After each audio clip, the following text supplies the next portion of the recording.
देखो बच्चों, हाथी आया, साथ में अपने बच्चा लाया।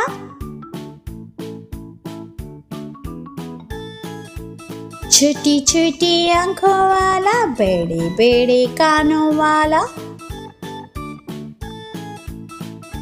सूंड से पानी पीता है, चिड़ियाघर में रहता है।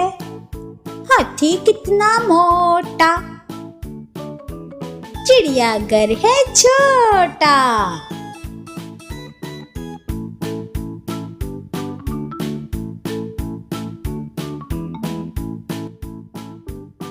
देखो बच्चों, हाथी आया, साथ में अपने बच्चा लाया।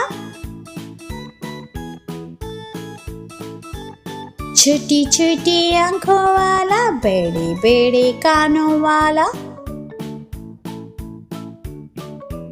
सूंड से पानी पीता है, चिड़ियाघर में रहता है। हाथी कितना मोटा, चिड़ियाघर है छोटा। Bye bye, thank you.